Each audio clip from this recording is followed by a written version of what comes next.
Well, I just walked in and Glenn has cooked what appears to be an apricot strudel.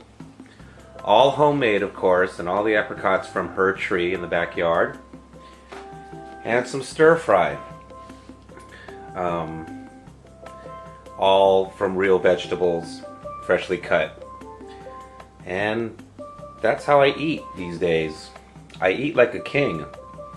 Doesn't matter how poor I may get or broke, I always seem to eat very, very well. So just thought I'd share it with you. Strudel.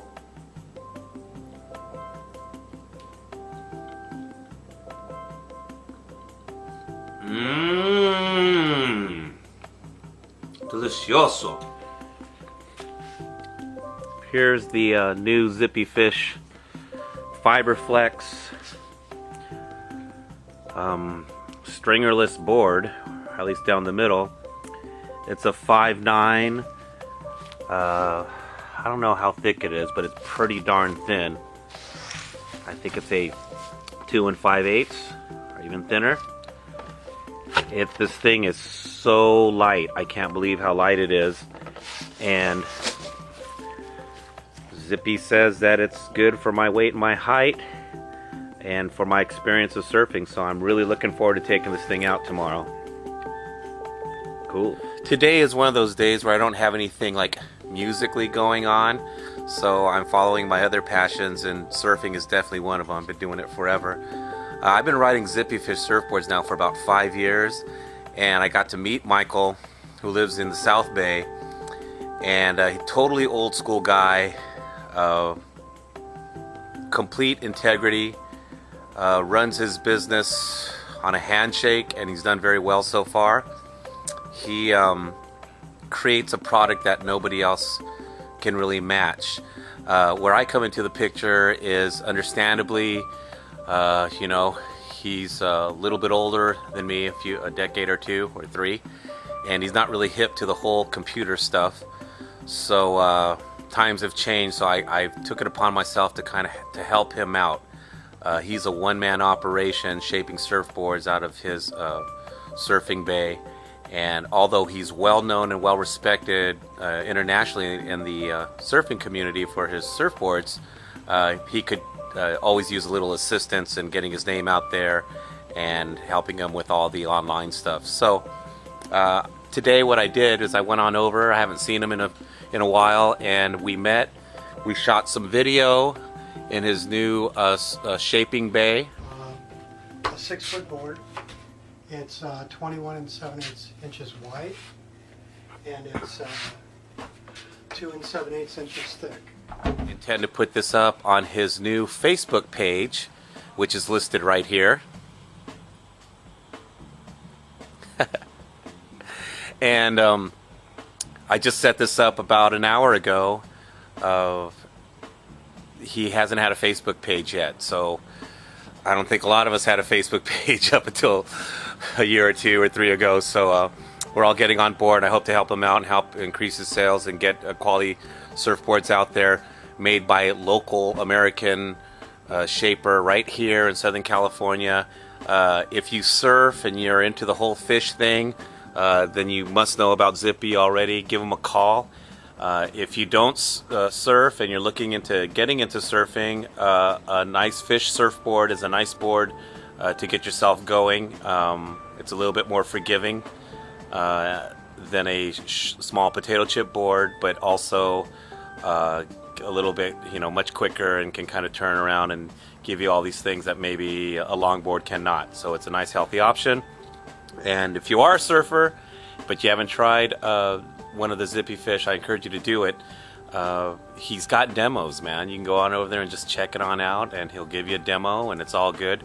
That's what I'm doing right now. I'm demoing some new technology and a new board, and I'm really stoked. It was a good time good afternoon to spend time with Michael Zippy, and we'll see where it goes from there. So hopefully I'll give you a review of how the board surfs. If we have waves tomorrow, it might rain on out. So love all of Zippy's boards. I can't say enough about them. They ride great. I tried a lot of fish surfboards, a lot of different boards, and when I got onto Michael's Zippy Fish, it was ridiculous. He was far and above.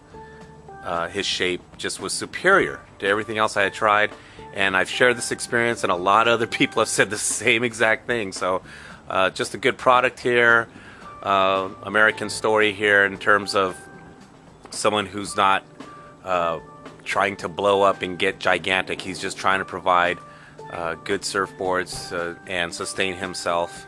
Those who know, and those who don't, we want to educate. So check it on out. Milo, you like the Zippy Fish? You like it? He doesn't seem impressed. If you have any questions about this surfboard or obtaining a surfboard, hit me up. I'd be happy to give you my info and to give you Zippy's info. Cool.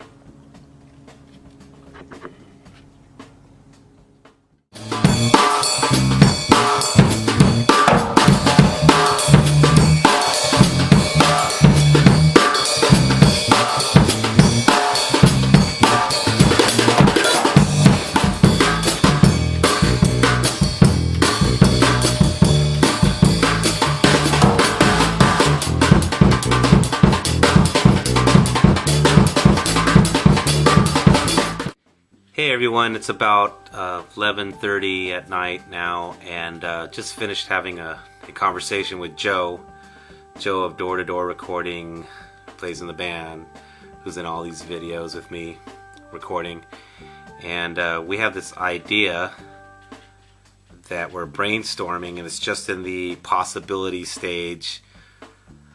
I don't know, but I wanted to share it right now as to get the idea out of my head and here so that I can review it later.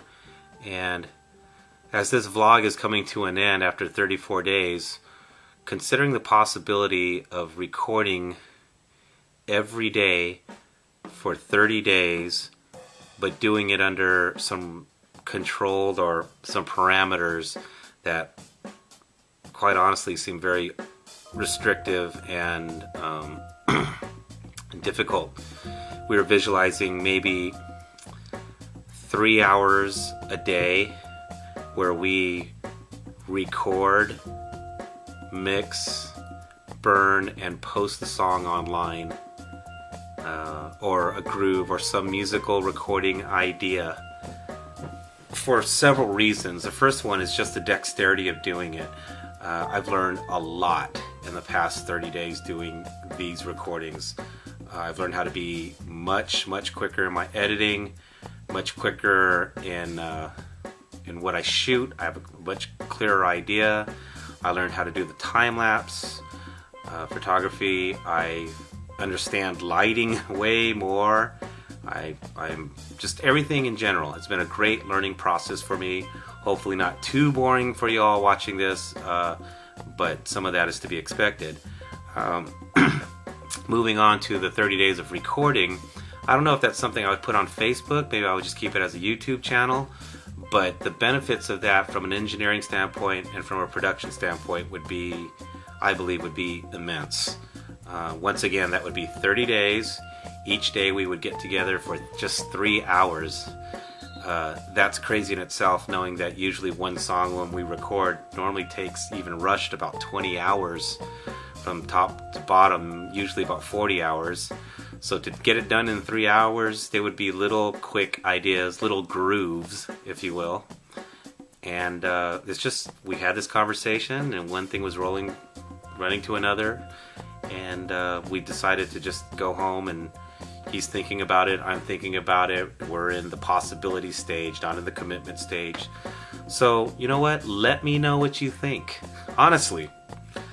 Because there's a part of me that thinks this is a really great idea for me, for us, with the new media, with the new technology, with the capability to run such a program. And then there's another part of me that's really like over it at the same time. Like, why? Why are you doing this? You're gonna put people to sleep. You're probably going to produce a lot of things that aren't so hip, aren't so good. But, you know, maybe out of the 30 days of recording, we record one really good gem. So I'm not sure. Really would appreciate your feedback on this one. And I'll let you know how I feel about it the next day and see where it goes. So we move on to tomorrow. And once again, thanks for watching. And I know it was a long one today, but that's just what happened. All right? Peace.